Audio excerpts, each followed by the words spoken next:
This is News Center 8. Good afternoon, everyone. And thanks for being with us this noon. At the top of the news, a horrible scene today in the Philippines. Police and soldiers opened fire on a crowd of farmers and leftists who were marching on the palace of President Corazon Aquino. The shooting began as a crowd of 10,000 broke through police lines.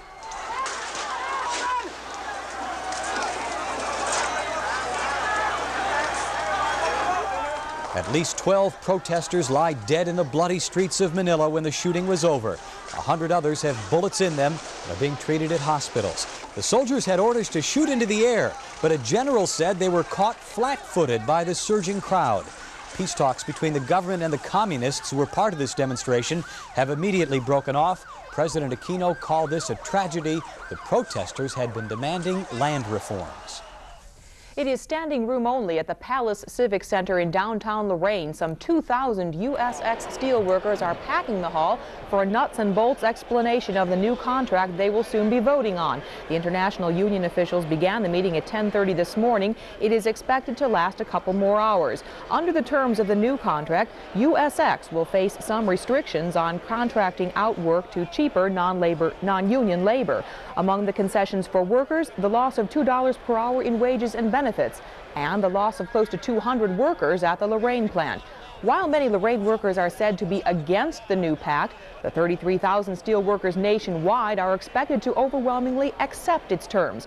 Final voting results should be announced January 31st. Here's the latest on whether there will be a strike by city workers in Cleveland at the end of this month. The unions had a big meeting last night and decided they'd try to bargain right down to the wire with the city. But they're not going to take the city's offer of about 2%, when city management people, they say, are getting big merit raises. We want to offer merit raises and merit advances without going through the seniority, and we don't want that. But here's the problem. The mayor says he's not going to budge from his offer. There really isn't, Bob. As you well know, 2 and 3% is really something we have to stretch in order to take care of with the revenues that are now available to the city of Cleveland. We've lost $14.5 million from revenue sharing. The contract deadline is January 31st, and the people who could go out on strike include the garbage collectors, the street crews, and the snowplow drivers. Teachers in Wickliffe say they will walk off their jobs if they don't get what they want from the school board. They have submitted a 10-day strike notice. The teachers have been working without a contract for 13 weeks. Salary is the big issue.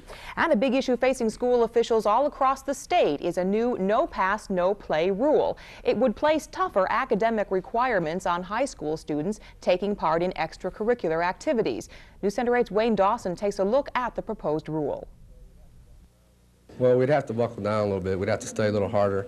And if, if we have trouble, we're going to have to ask for help. And I think overall it'd help us because we'd have to study a little harder. His reaction reflects those of many youngsters. The No Pass, No Play bill would require junior and senior high students to pass all their main courses and maintain a C average in order to take part in activities like band or football.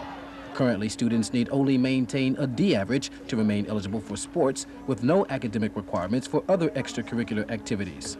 Sponsors of the bill say the purpose is to place more emphasis on performance in the classroom and to prevent student athletes and other performers from sliding through school without receiving a quality education. However, Robert Henderson, the assistant superintendent of the Canton Public Schools, calls the bill unfair. I really do not think it's necessary to exclude those students from the activities which are provided by the school system. I think that's a little too severe.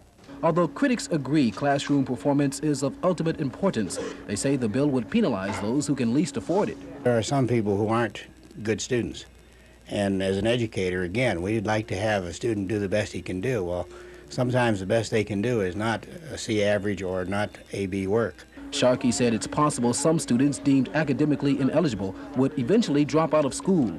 The No Pass, No Play bill is currently in a Senate committee and will certainly be the source of continued controversy before its fate is decided on the State House floor.